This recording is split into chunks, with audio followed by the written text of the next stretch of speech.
Hello दोस्तों, welcome to Pradeep study अड्डा।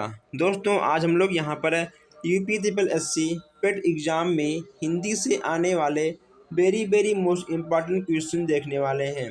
जैसा कि आप सबकी डिमांड थी कि हमें अनसॉल्व प्रैक्टिस सेट कराया जाए। ठीक है, हमने आपको जो पहला प्रैक्टिस सेट कराया था वह आपका सॉल्व पेपर था, लेकिन आप लोग बोलते हो कि हमें अनसॉल्व चाहिए।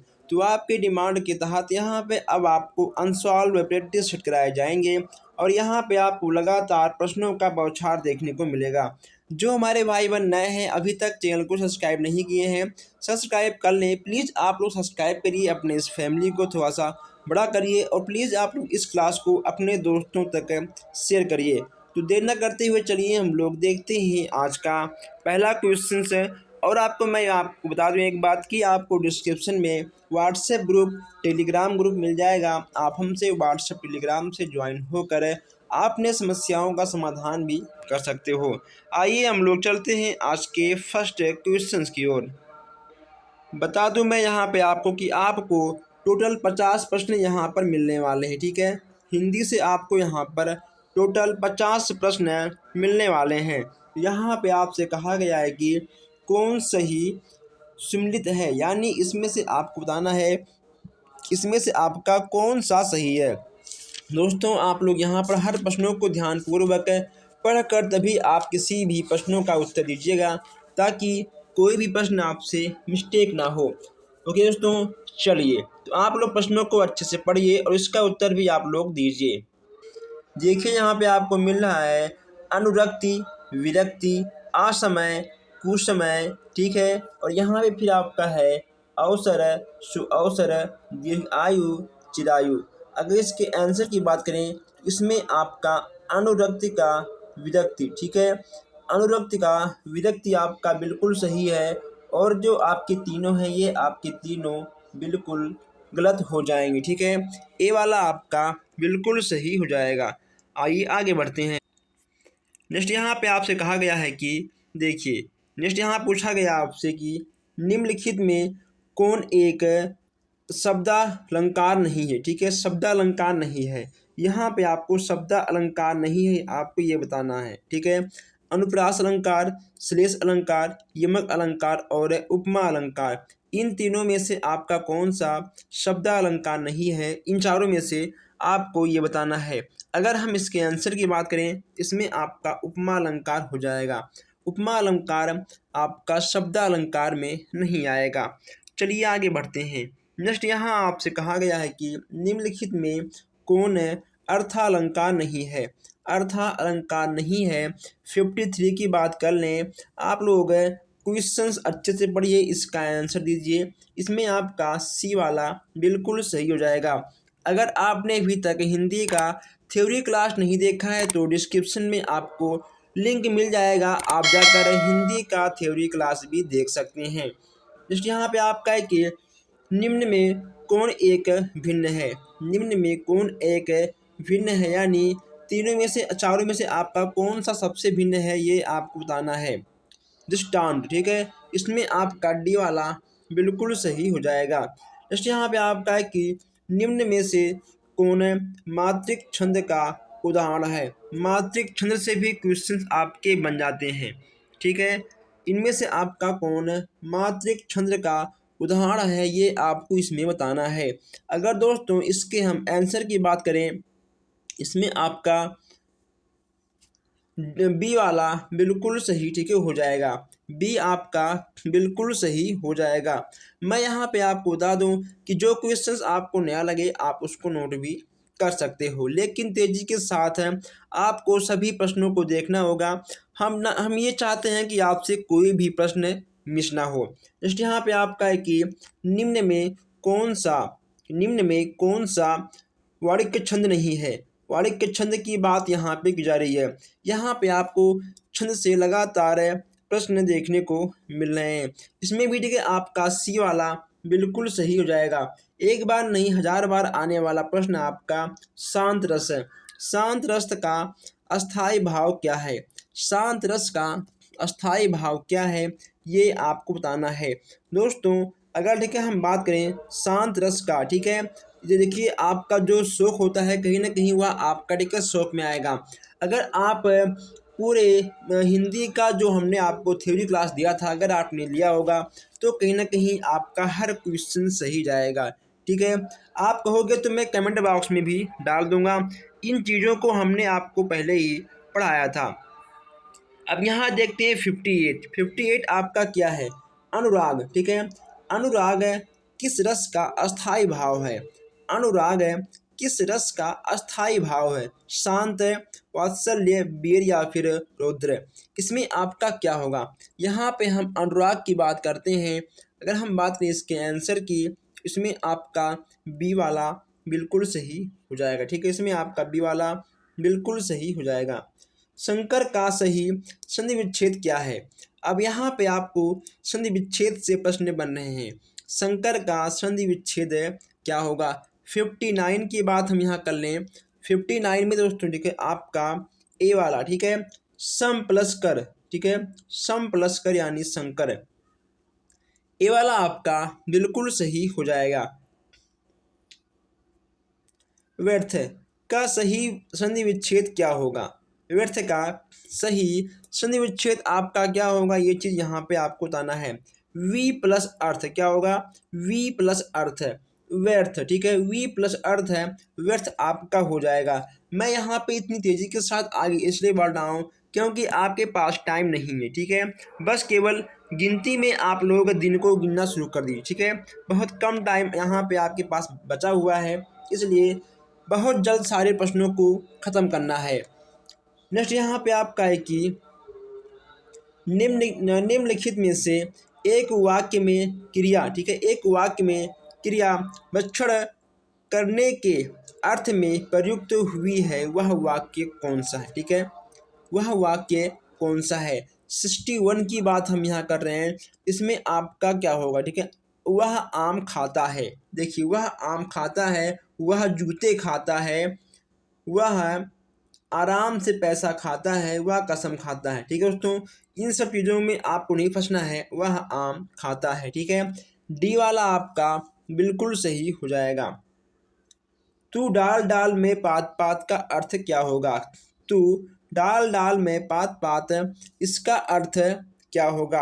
अगर हम इसके अर्थ की बात करें, इसका हो जाएगा कि चालाकी का जवाब चालाकी से देना। ठीक है, तू डाल डाल में पात पात, इसका अर्थ होगा चालाकी का जवाब चालाकी से देना। आपका डी वाला बिल्कुल सही हो जाएगा। अर्थ, मुहावरे, संधि, जितने भी आपके हिंदी के टॉपिक हैं, एक ना एक क्वेश्चंस हर चीज़ों से बनता है, आपके एग्जाम में आ जाता है। नेक्स्ट यहाँ पे आपका है कि अकाल पीड़ित, अकाल पीड़ित में समास है। अकाल पीड़ित में समास कौन सा है, ये यहाँ पे आपको बताना है। कर्मधार आपका है, द्वंद्व है, तत्पुरुष है या फिर बहुव्रीहि समास है। इसमें आपका क्या होगा। अगर हम इसके आंसर की बात करें, इसमें आपका सी वाला बिल्कुल सही हो जाएगा। ठीक है, इसमें आपका सी वाला बिल्कुल सही हो जाएगा। जस्ट यहाँ पे आपका कि अन्वेषण का शुद्ध संधि विच्छेद क्या होगा। अन्वेषण का शुद्ध संधि विच्छेद क्या होगा। अन्वेषण की बात अगर हम करें तो यहाँ पे आपका अन्वे, ठीक है, अन्वे प्लस क्षण, अन्वे प्लस क्षण आपका हो जाएगा। अन्वे प्लस क्षण, अन्वेषण आपका आपका बी वाला बिल्कुल सही हो जाएगा। नेक्स्ट यहाँ पे आपका है कि निम्नलिखित शब्दों में योग रूढ़ शब्द कौन सा है। योग रूढ़ शब्द आपका कौन सा है। 65 की बात कर लें, 65 में आपको बताना है कि योग रूढ़ शब्द आपका कौन सा है। पाठशाला है या फिर आपका अभिव्यक्ति है या आपका उपचार है या फिर आपका चक्रपाणी है। इसमें आपका ए वाला बिल्कुल सही हो जाएगा। ठीक है, इसमें आपका ए वाला बिल्कुल सही हो जाएगा। आइए हम लोग आगे बढ़ते हैं। जो हमारे भाई बहन अभी तक चैनल को सब्सक्राइब नहीं किए हैं, सब्सक्राइब कर लें। हम नहीं चाहते हैं कि कोई भी क्वेश्चन आपसे मिस हो। नेक्स्ट यहाँ पे आपका क्या है। नेक्स्ट यहाँ पे आपका तद्भव से प्रश्न बन चुका है। ठीक है, गोधूम का तद्भव शब्द क्या होगा। तत्सम और तद्भव आपने सुना होगा। तत्सम आपका संस्कृत का शब्द होता है, तद्भव आपका हिंदी का शब्द होता है। 66 की बात करें, इसमें आपका गेहूँ, इसमें आपका गेहूँ बिल्कुल सही हो जाएगा। ठीक है, गेहूँ आपका हिंदी शब्द में आएगा, गेहूँ आपका बिल्कुल सही हो जाएगा। तल्लीन शब्द में सही उपसर्ग का विच्छेद है, तल्लीन शब्द में सही उपसर्ग का विच्छेद है। 67 की बात कर लें, इसमें आपका क्या होगा। 67 की बात हम करें, इसमें दोस्तों आपका क्या होगा। 67 में आपका डी वाला बिल्कुल सही ठीक हो जाएगा। तत् प्लस लीन, ठीक है, तल्लीन, तत् प्लस लीन, तल्लीन, ठीक है, आपका डी वाला बिल्कुल सही हो जाएगा। शिव का कौन सा अर्थ नहीं है, इसमें आपको बताना है। महादेव, पशुपति, ये तो आपके दो तो है ही हैं। इसके बाद यहाँ पे लिखे आपका शंकर, शंकर भी आपका शिव का है। क्या बचा दोस्तों, ठीक है, चक्र पाणी, यह आपका शिव का शब्द नहीं है, यानी सी वाला आपका सही है। जो आपका गलत है वही आपका सही है। यहाँ पे आपको नहीं का ध्यान जरूर देना है। कारक के भेद, कारक कितने प्रकार के होते हैं, ये यहाँ पे आपसे पूछा गया है। कारक के भेद दोस्तों, कारक यहाँ पर कितने प्रकार के होते हैं, ये यहाँ पे आपको बताना है।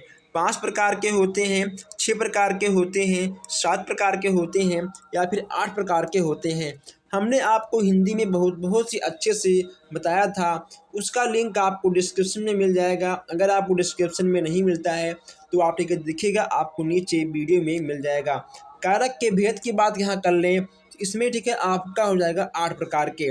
कारक आपके कितने प्रकार के होते हैं, कारक आपके 8 प्रकार के हो जाते हैं। जैसे यहाँ पे आपका है, कैसो कही ना जाए का कहिए, पंक्ति के रचनाकार कौन है। केशव दास हैं, सूरदास हैं, तुलसीदास हैं, या फिर रहीम हैं। इसमें से आपका क्या होगा ये आपको बताना है। अगर हम इसके आंसर की बात करें, इसमें आपका तुलसीदास बिल्कुल सही हो जाएंगे। कौन होंगे, तुलसीदास जी आपके बिल्कुल सही इसमें हो जाएंगे।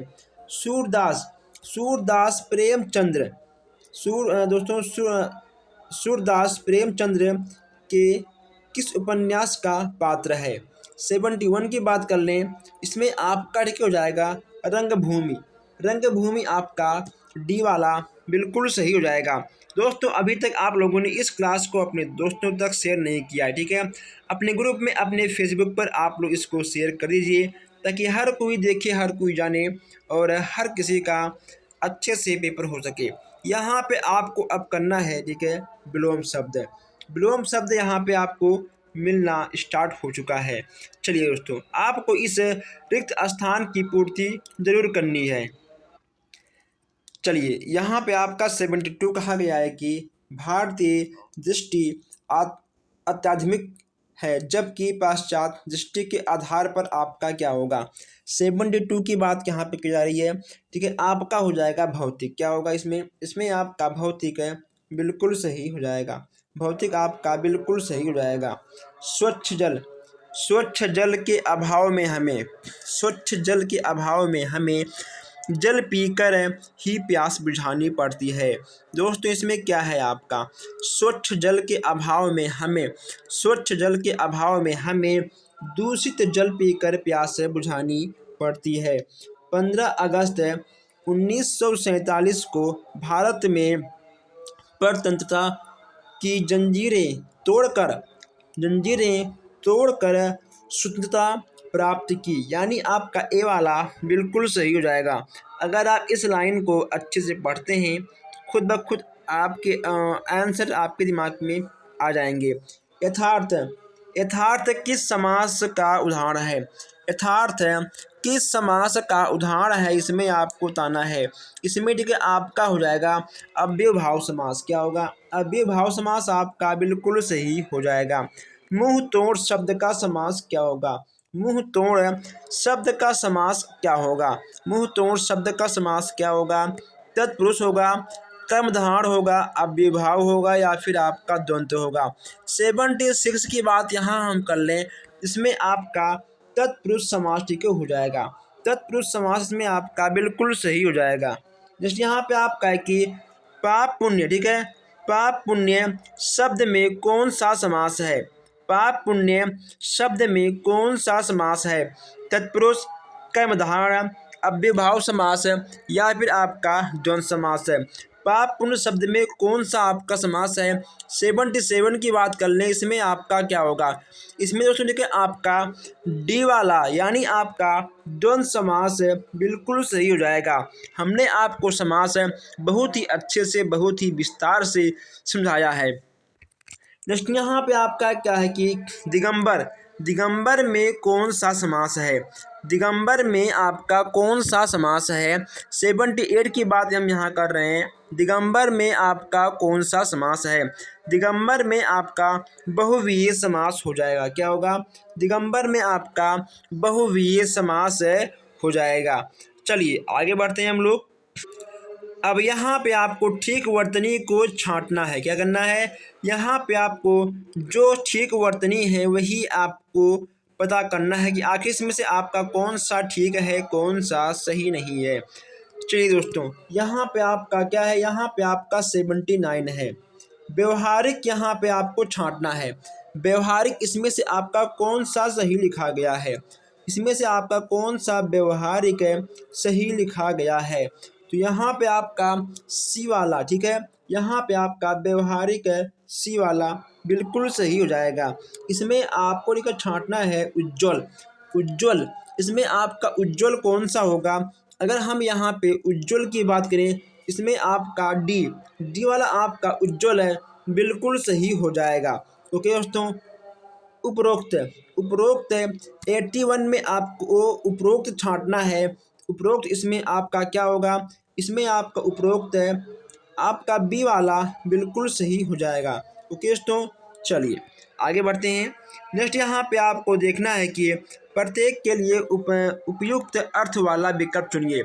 अब यहाँ पे आपको अर्थ वाले विकल्प को चुनना है। घी, घी में दिए, देखिए दोस्तों यहाँ कहा गया है कि घी में दिए जलाना, इसका मतलब क्या होगा? रोशनी करना, पूजा करना, खुशी मनाना या फिर धनवान होना। घी में दिए जलाना। 82 की बात कर लें, इसमें ठीक है आपका होगा खुशी मनाना। ठीक है, इसमें आपका सी वाला बिल्कुल सही हो जाएगा। नेक्स्ट यहाँ पे आपका है कि सिर चढ़ाना। सिर चढ़ाना इसका आपका क्या होगा? बहुत आदर करना या बहुत आगाही देना या पुष्प चढ़ाना या ठीक है चिंता करना। देखिए दोस्तों, सिर पे चढ़ाना इसका मतलब क्या होगा? 83 इसमें आपका बी वाला बिल्कुल सही हो जाएगा। आम के आम गुठलियों के दाम, आपने एक बार नहीं आपने कई बार सुन रखा होगा। ठीक है, आपने इस मुहावरे को कई बार सुन रखा होगा। आम के आम और गुठलियों के दाम, इसका मतलब क्या होगा? इसका मतलब हो जाएगा कि जिसमें सब लाभ ही लाभ हो। ठीक है, आम का आम गुठलियों का दाम, यानी आम भी मिल गया और जो गुठली था उसका दाम मिल गया, यानी इसमें सब लाभ ही लाभ हो। हर गीत का, हर गीत का छंद के प्रत्येक चरण में कितनी मात्राएं होती हैं? हर गीत का छंद के प्रत्येक चरण में कितनी मात्राएं होती हैं? 22 होती हैं, 24, 26 या फिर 28। तो ये कितना होगा आपका? 85 की बात कर लें हम लोग, इसमें आपका 28। ठीक है, इसमें आपके 28 मात्राएं होती हैं। 28 आपका बिल्कुल सही हो जाएगा। कलम का सिपाही किसे कहा गया है? कलम का सिपाही किसे कहा गया है? बहुत ही आसान प्रश्न है, बताइए। प्रेमचंद, निराला को या फिर प्रसाद को या फिर दिनकर को? इसमें ठीक है आपका हो जाएगा प्रेमचंद्र। प्रेमचंद्र को कलम का सिपाही कहा गया है। ठीक है, कलम का सिपाही किसे कहा गया है? प्रेमचंद्र को कहा गया है। आइए आगे बढ़ते हैं। जस्ट यहाँ पे आपका है कि निष्फल, निष्फल किस प्रकार का संधि है? निष्फल किस प्रकार का संधि है? इसमें ठीक है आपका हो जाएगा विसर्ग संधि। ठीक है, इसमें आपका विसर्ग संधि बिल्कुल सही हो जाएगा। इसमें आपका विसर्ग संधि बिल्कुल सही ठीक है हो जाएगा। निष्फल में आपका विसर्ग संधि हो जाएगा।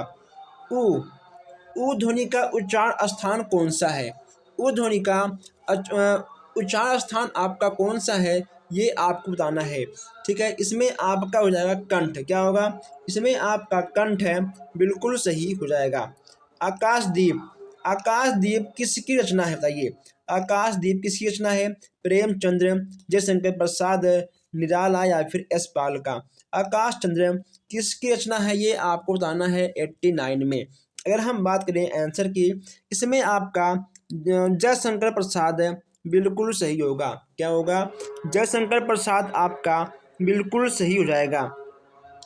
अंधा युग किस प्रकार का रचना है? अंधा युग किस प्रकार का रचना है? यह आपका हो जाएगा काव्य नाटक। ठीक है, अंधा युग आपका काव्य नाटक के अंतर्गत आएगा। आइए नेक्स्ट यहाँ पे आपका कि कोणार्क नामक के लेखक हैं, इसमें से आपका कौन सा होगा? जयशंकर प्रसाद, जगदीश चंद्र माथुर, लक्ष्मी नारायण मिश्र या फिर मोहन राकेश। खुराक की बात हम यहाँ कर रहे हैं, इसमें ठीक है आपका होगा जगदीश चंद्र माथुर। ठीक है, इसमें आपका बी वाला बिल्कुल सही हो जाएगा। दोस्तों आइए आगे बढ़ते हैं। अगर आपने अभी तक चैनल को सब्सक्राइब नहीं किया तो सब्सक्राइब कर लीजिए। यहाँ पर हम लोग पहुँच चुके हैं 92 प्रश्न पर। यहाँ पे कहा गया आपसे कि अनामिका किसका काव्य संग्रह है? अनामिका किसका काव्य संग्रह है? इसमें ठीक है आपका हो जाएगा निराला जी का। ये वाला आपका बिल्कुल सही हो जाएगा। देखिए दोस्तों, ये प्रश्न आपका देखिए काफ़ी पुराना है, ऐसे प्रश्न अब आपके एग्जाम में देखने को आपको नहीं मिलेगा। ठीक है, इसलिए मैं इसको यहाँ पर छोड़ रहा हूँ। आप चाहो तो इसके आंसर जान सकते हो। अगर देखिए इसके आंसर की बात करें, यह आपका यण स्वर संधि में ठीक है आएगा। इसका आंसर आपका यण स्वर संधि में आएगा। उतना ही पढ़िए जितना आपके एग्जाम में आए, क्योंकि टाइम बहुत कम रहता है, इसलिए आपको कम टाइम में हर चीज़ों का ध्यान रखना पड़ता है। इसमें दोस्तों देखिए आपको क्या करना है, इसमें आपको समानार्थी शब्द, ठीक है, इसमें आपको समानार्थी शब्द का चयन करना है। देखिए इसमें आपका 94 है, किसान धरती का मातृवत सम्मान करता है। 94 की बात करें, इसमें आपका क्या होगा? इसमें ठीक है आपका हो जाएगा वसुधा। ठीक है, इसमें आपका वसुधा बिल्कुल सही हो जाएगा। नदी जीवन, नदी जीवन भी देती है और विनाश भी कर सकती है। दोस्तों नदी जीवन भी देती है, विनाश भी कर देती है। अगर मान लो कहीं बाढ़ आ गया तो कहीं ना कहीं बहुत बड़ा विनाश कर सकती है। ठीक है, इसमें आपका क्या होगा? इसमें आपका बी वाला बिल्कुल सही ठीक हो जाएगा। इसमें आपका बी वाला बिल्कुल सही हो जाएगा। यहाँ पे आपको नेक्स्ट प्रश्न मिल रहा है कि गर्मी में वायु तेज से चलती है। गर्मी में वायु तेज से चलती है, इसका क्या होगा? समानार्थी शब्द। 96 की बात करें, ठीक है, इसमें आपका हो जाएगा आंधी। निम्न में से कौन सुमृत नहीं है? निम्न में से कौन सा सुमृत नहीं है ये आपको बताना है 97 में। इसमें दोस्तों ठीक है आपका स्वर्ण, इसमें ठीक है आपका स्वर्ण का सोना, ये आपका नहीं होगा, यानी जो आपका गलत है वही आपका सही है। चलिए आगे बढ़ते हैं। 98 यहाँ पे आपको देखने को मिल रहा है कि अदृश्य शत्रु अर्थ के अनुरूप उपरोक्त मुहावरा आपका कौन सा है? 98 की बात करें तो इसमें आपका दोस्तों आस्तीन का सांप। ठीक है, आस्तीन का सांप आपका बिल्कुल सही हो जाएगा। नेक्स्ट आपका यहाँ पे है कि ठीक है गिराना। 99 में गिराना किस प्रकार की क्रिया है? गिराना किस प्रकार की क्रिया है? अगर हम क्रिया की बात करें तो इसमें आपका सी वाला बिल्कुल सही हो जाएगा। इसके बाद यहाँ पूछा गया आपसे कि निम्नलिखित में से कौन सा स्त्रीलिंग नहीं है? ठीक है, इसमें आपका कौन सा स्त्रीलिंग नहीं है? सुबह, दोपहर, सांझ और दिन। इसमें आपका स्त्रीलिंग कौन सा नहीं है? ठीक, इसमें आपका हो जाएगा देखिए दिन। दिन आपका बिल्कुल सही हो जाएगा। ठीक है, इसमें आपका दिन बिल्कुल सही हो जाएगा। जो हमारे भाई बहन नए हैं अभी तक चैनल को सब्सक्राइब नहीं किए हैं, प्लीज़ आप लोग सब्सक्राइब कर लीजिए ताकि कोई भी अपडेट, कोई भी क्लास आपसे मिस ना हो। तो दोस्तों हम मिलते हैं आपसे बहुत जल्द ही नए क्लास में नए क्वेश्चन के साथ है, और आप लोग अच्छे से पढ़ते रहिए और वीडियो को शेयर भी करते रहिए। हम मिलते हैं आपसे बहुत जल्द ही किसी नए क्लास में नए क्वेश्चन के साथ है। धन्यवाद।